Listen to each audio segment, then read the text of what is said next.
I want to live in the forest. How many times have you thought about this idea? Probably many times, just as I have. But is the forest really the solution? Without a doubt, this desire comes from our deepest instincts, which have been almost completely suppressed in modern society. In cities, we become like birds in a cage, unable to use our wings. We are relatively safe, we enjoy the comforts of the modern world, and most of our needs are met and easily accessible. But what about the need for freedom, for peace, for silence? Did we make a wise choice when we gave up these things in exchange for a more comfortable existence? After all, it seems that the bird in the cage has everything it needs to survive. But does it have everything it truly needs to live fully? It's deprived of its fundamental function, flight, the very function it was meant for. For more than 90% of human existence, we've been walking across endless fields, traveling miles upon miles, spreading throughout the world. There is no natural environment we haven't managed to adapt to our needs, all thanks to our free minds and powerful, hard-working hands. The desire for an easier life pushed us to create tools, cultivate plants and animals, and form communities. United, we worked to create an environment where all our needs were met so that we could enjoy more freedom and spend time on what truly mattered to us: human connections, knowledge, exploration, the pursuit of art, and other activities that serve no purpose but to satisfy our souls. But somewhere along the way, we lost our direction. Instead of pursuing and doing the things we once cherished, things that motivated us to make life easier, we created a new type of prison with bars we can't even see. Ironically, today we have less time than ever to focus on what really matters to us. We've fallen into a hellish cycle where we do work we don't even know why we are doing, after which we feel empty and exhausted. And so we start consuming endless digital content and giving in to other addictions, all in the name of distraction. And while we may have consciously forgotten about these things, our souls and essence have not. The very desire for the forest, for a peaceful life, should serve as a wake-up call that something is wrong in our lives. We behave like machines, following instructions set by society, which prioritizes itself over the individual, and eventually we begin to feel bad. Then our subconscious pushes us toward a solution. That solution is a peaceful, thoughtful, and deliberate life. What is certain is that instinctively, deep down, we know that true beauty and peace can only be found in nature. But that doesn't mean nature is only beautiful in itself. It also provides us with enough space to think, to look inward, to pause, and to truly look at others and find beauty there as well. It gives us the time we need to build better connections with ourselves and others in an organic way, while we simultaneously enjoy endless beautiful landscapes and the song of birds. As the American writer and philosopher Henry David Thoreau said, "I went to the woods because I wished to live deliberately, to front only the essential facts of life, and see if I could not learn what it had to teach, and not, when I came to die, discover that I had not lived. I did not wish to live what was not life. Living is so dear, nor did I wish to practice resignation, unless it was quite necessary. I wanted to live deep and suck out all the marrow of life, to live so sturdily and Spartan-like as to put to rout all that was not life, to cut a broad swath and shave close, to drive life into a corner and reduce it to its lowest terms." He believed that society places too much importance on luxury and material wealth, which often serve as great distractions from the emptiness within our lives. We, as members of that society, accept this from childhood and continue along the same path without ever questioning why. But all it takes to shake us out of that rhythm is a moment of true introspection. Just ask yourself, do I really need all these things? Do I even want them?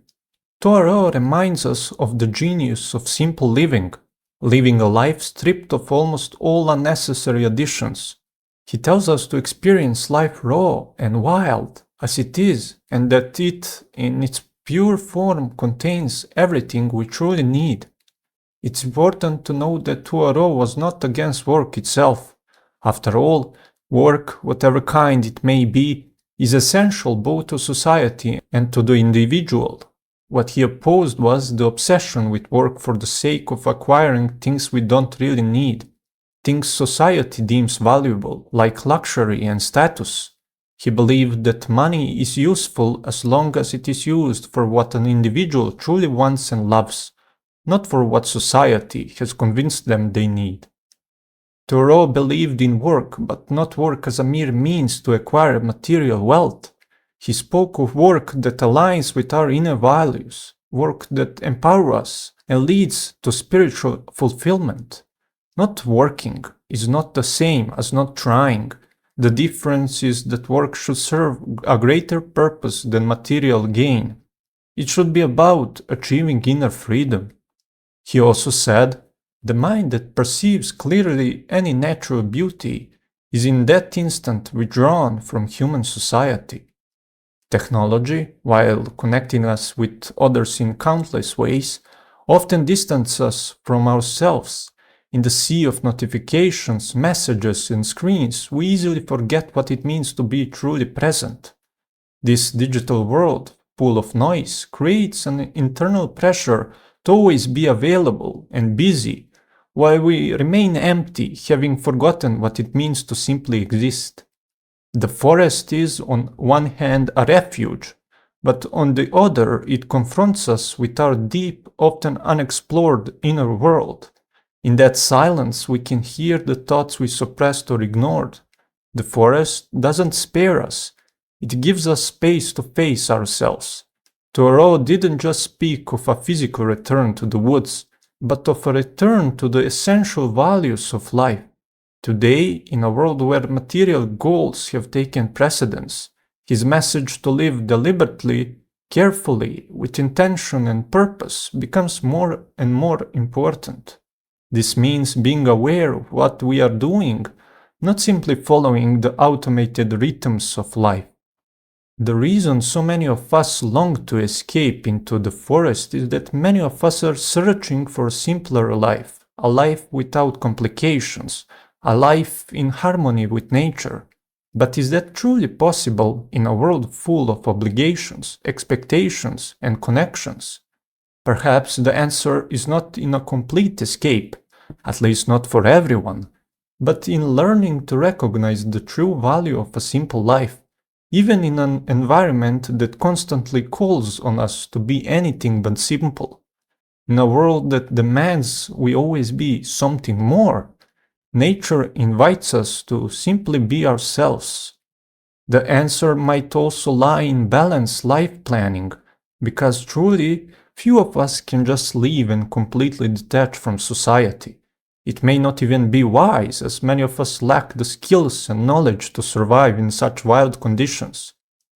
Instead of mindlessly indulging in radical ideas and idealizing life in nature, what we can realistically do is gradually begin to refocus our lives and thoughts, then make small changes to remove unnecessary distractions and impulses, simplifying our lives and surroundings.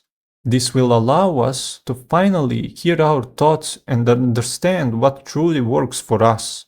For example, instead of buying the latest iPhone model, we could use that money to spend a weekend in nature with our loved ones. We could invest it in a hobby that brings us a fulfillment, regardless of whether it brings us any material value. We could direct it towards developing a small business that would allow us to move to a quieter area, closer to nature, away from the city and its noise.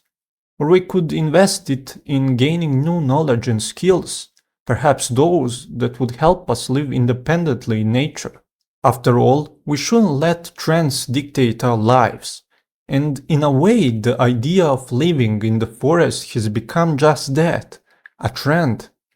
I want you to listen to yourself, not anyone else, not even me, and figure out what is that you truly want. Is it a balanced life with occasional retreats into nature? Is it an absolute escape to nature, or perhaps a desire to stay in an urban environment and live a modern life? Whatever the answer is, it's the right one, as long as it comes from you. One writer who also explored the theme of retreating into nature is Knut Hamsun, who said the following in his novel Pan. "You are right. I am not good at moving in society. Be merciful. You do not understand me. I live in the woods by choice. That is my happiness. Here, where I am all alone, it can hurt no one that I am as I am.